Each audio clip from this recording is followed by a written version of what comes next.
Olá, senhores. Hoje é dia 12 de novembro de 2024.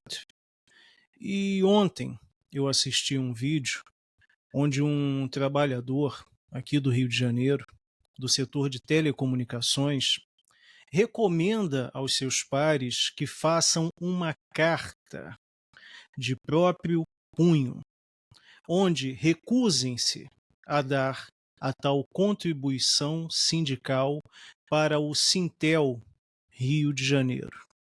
O sindicato que, em teoria, trata dos interesses da categoria dos trabalhadores do setor de telecomunicações. Vamos assistir ao vídeo. Boa tarde, amigos da Telecom. Meu nome é Márcio Nobre, atuo no B2B da Vivo. Pessoal, é o seguinte, nós temos até o dia 11 desse mês, 11 de novembro, para fazer a cartinha para dizer não ao desconto de 1% ao sindicato.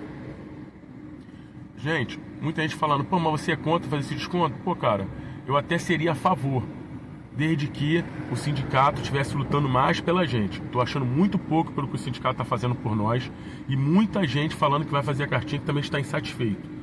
Não, até agora não esclareceu muitos pontos dessa negociação. A dona Vânia Miguel me bloqueou, mandou eu procurar o sindicato para pegar informação e muitas pessoas do sindicato também não sabem responder. Principalmente a questão da unificação do cargo de instalador para reparador. Perguntei várias vezes e por várias vezes não obtive resposta.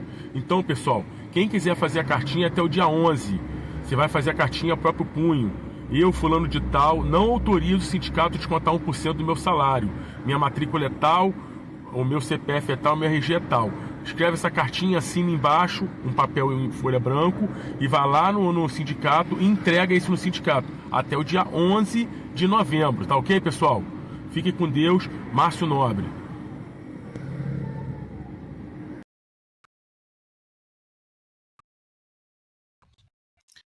Bem, o senhor Márcio Nobre, que tornou pública a sua insatisfação com o Sintel do Rio de Janeiro, convocou seus colegas de profissão a manifestarem sua oposição em dar dinheiro para o sindicato.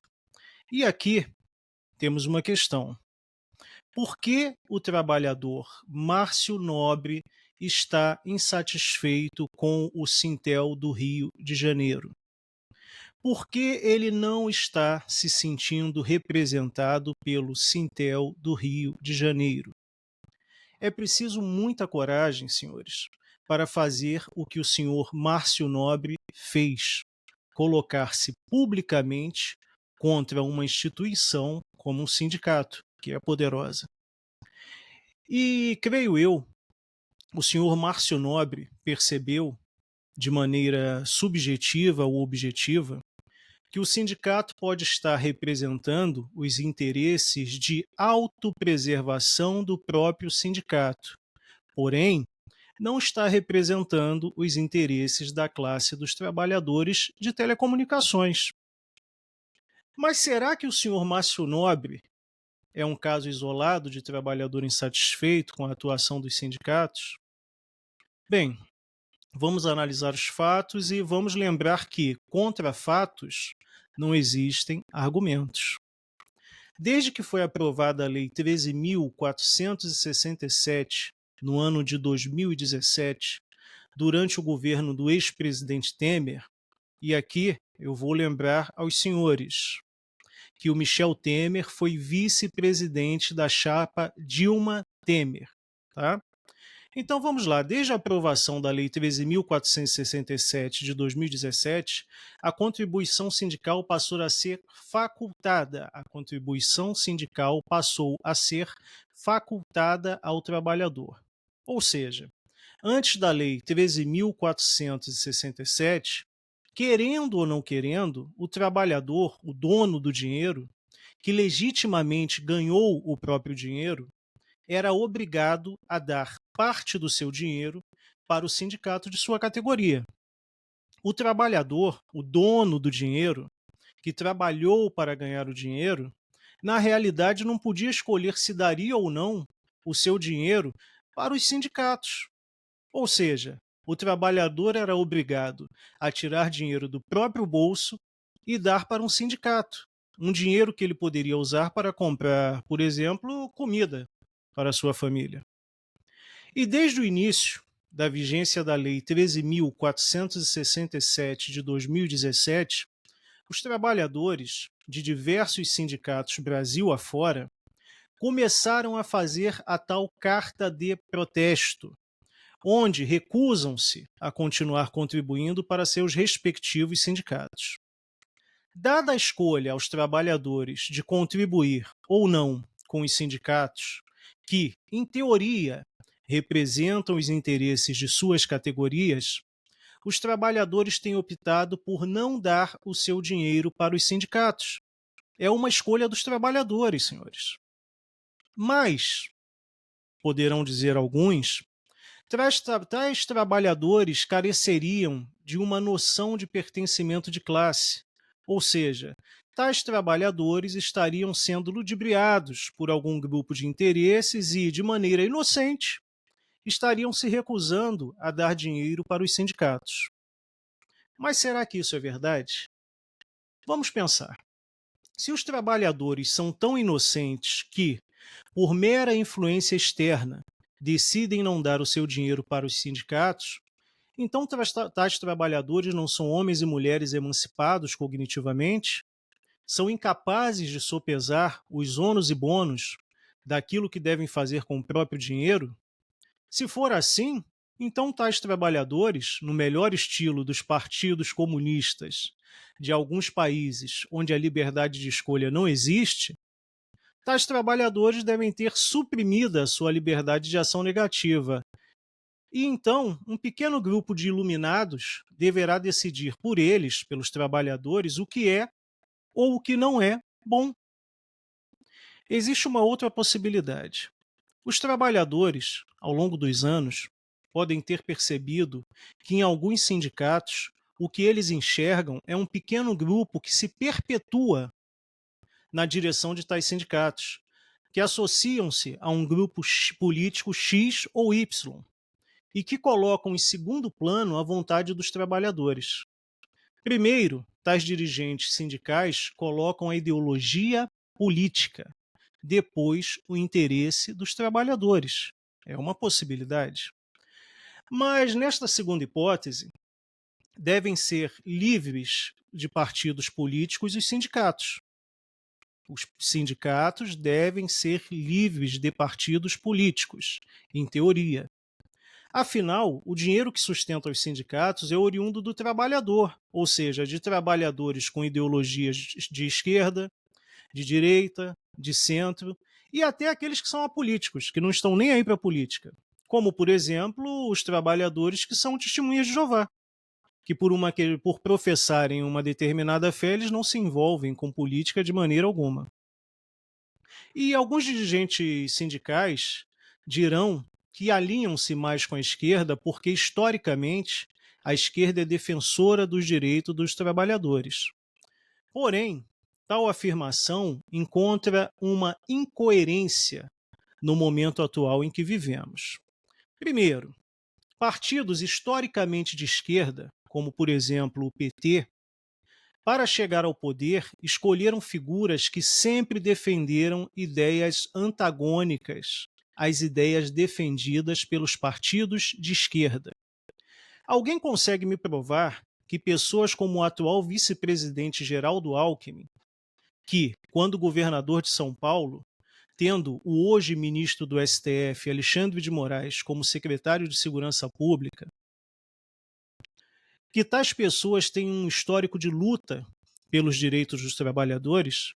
Algum dos senhores consegue me provar que o hoje vice-presidente Geraldo Alckmin e o hoje ministro do STF, Alexandre de Moraes, que ambos têm um histórico de luta pelos direitos dos trabalhadores? A esquerda taxava o hoje vice-presidente Geraldo Alckmin, no passado, de fascista. A então senadora Gleisi Hoffmann, em 2017, afirmou que ter-se o ministro Alexandre de Moraes no STF era ruim para a democracia. ela estava certa ou errada? Bem, aparentemente estava errada.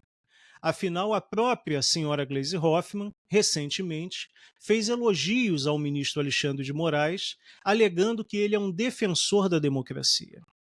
Segundo ponto, se hoje, contrariando as próprias premissas que sustentam suas respectivas existências, ou seja, sindicatos são associações de trabalhadores, são livres de partidos políticos.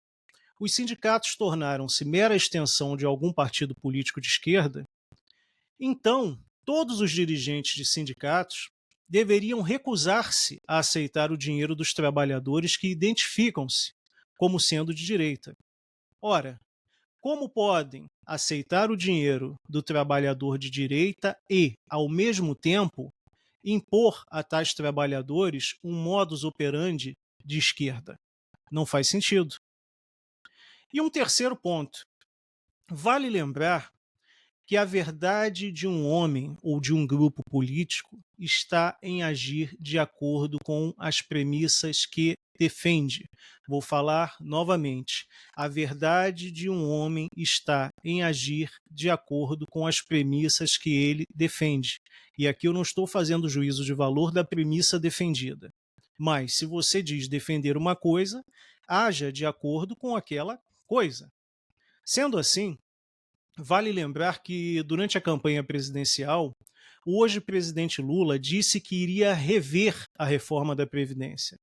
Palavras do presidente Lula e de muitos figurões da esquerda brasileira. Porém, chegando ao poder, o presidente Lula esqueceu de rever a reforma da Previdência, uma promessa de campanha dele. E fica a pergunta: quantas manifestações, quantas paralisações os sindicatos fizeram até hoje, durante o governo do presidente Lula, visando cobrar dele que a reforma da Previdência seja revista? Ao menos que eu saiba, senhores, nenhuma. Logo, podemos chegar à seguinte conclusão: os trabalhadores, pessoas como o senhor Marcelo Nobre, perceberam que os sindicatos são um mero braço político de alguns partidos de esquerda. Os trabalhadores, pessoas como o senhor Márcio Nobre, perceberam que, tendo o poder de escolha, devem escolher não dar parte do seu dinheiro para os sindicatos. Perceberam que mais vale usar o próprio dinheiro comprando comida para suas respectivas famílias que mantendo uma estrutura sindical que não representa de fato os seus interesses. E as palavras escolha, facultar, analisar, ou seja, todas as palavras que facultam ao indivíduo uma liberdade de ação negativa, causam pavor em pessoas partidárias das ideologias de esquerda. Tais pessoas querem que você seja obrigado a enxergar as coisas da mesma maneira que elas enxergam. Tais pessoas querem que você seja obrigado a enxergar as coisas da mesma maneira que elas enxergam. Tais pessoas desejam que vocês sejam obrigados a negarem a realidade objetiva, a negarem os fatos, a negarem os bons costumes, a negarem a possibilidade de mudança paradigmática, a negarem o que os seus olhos lhes mostram. Os partidários da esquerda desejam determinar o deôntico, dever, permissão e proibição, com base única e exclusivamente nos valores que eles julgam serem verdadeiros, mesmo que tais valores não sejam verdadeiros. E aqui, senhores, chegamos ao ponto-chave: dinheiro. É o ponto-chave de tudo: dinheiro. Por que os sindicatos têm lutado tanto para que você, trabalhador, não tenha o direito de escolher se dará ou não o seu dinheiro para eles? Por que os sindicatos querem tanto que você, trabalhador, seja obrigado a dar o seu dinheiro para eles? Por que os sindicatos nunca, antes da Lei 13.467 de 2017, nunca lutaram para que fosse dado ao trabalhador o direito de escolher se queria ou não contribuir para o sindicato. Aparentemente, senhores, tudo se resume a dinheiro. E, bem, este espaço está aberto ao senhor Márcio Nobre, ao Sintel do Rio de Janeiro e a qualquer outro que deseje aqui se manifestar de forma educada, sem gritos, sem ofensas ou palavras espúrias. A todos os senhores que estão aqui assistindo a este vídeo, entendam uma coisa: pessoas que se manifestam aos gritos, usando temas secundários para fugir do tema principal, são pessoas que estão buscando apelar para a sua emoção. Elas não desejam que você use a razão. Pessoas que gritam, que berram, que ofendem, que tentam impor as próprias ideias, geralmente são pessoas que defendem uma ideia que, se analisada com calma, em seus detalhes, não se sustenta. No vídeo exibido aqui, lá no início, o senhor Márcio Nobre menciona o nome de uma senhora chamada Vânia Miguéis. Pelo que eu pude apurar aqui, trata-se de uma senhora com uma significativa atuação política e que, inclusive, em 2015, estava atuando como assessora parlamentar na Assembleia Legislativa do Rio de Janeiro, a LERJ. Então, eu creio ser uma pessoa ponderada, crítica e política. O mesmo vale para o presidente do Sintel Rio, que pode ser visto lá no site do sindicato. Eu fui lá dar uma olhada, um senhor de nome Marco Antônio.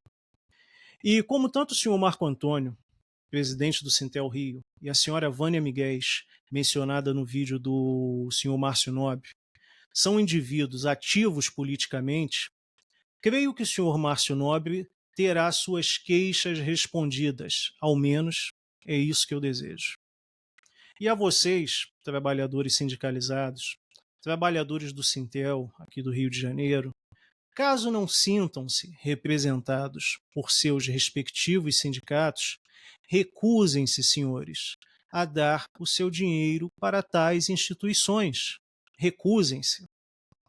Porém, com a decisão do STF, invertendo a lógica, usando a famosa frase "quem cala consente", sei que existem inúmeros embaraços, propositais ou não, não posso afirmar, para que os senhores trabalhadores não consigam se livrar dos seus respectivos sindicatos, se assim o desejarem. Tais embaraços, que visam dificultar ao trabalhador a escolha de não dar dinheiro para os sindicatos, pode levar-nos a crer que, no fim das contas, só o que interessa é o dinheiro, é a conclusão lógica. E a todos os trabalhadores das mais diversas áreas, em especial os do setor de telecomunicações, durante a pandemia, os senhores carregaram o Brasil nas costas. Meus agradecimentos. Graças aos senhores, todo mundo teve internet, as operações bancárias continuaram acontecendo, a TV continuou funcionando, graças aos senhores trabalhadores de telecomunicações.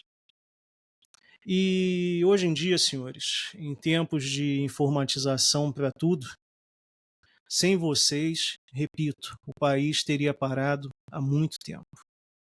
E aos mais jovens que estiverem assistindo a este vídeo, deixo a mesma recomendação de sempre: honrem seus pais, honre seu pai e sua mãe. Muito obrigado por terem ficado até aqui assistindo a este vídeo e um grande abraço a todos.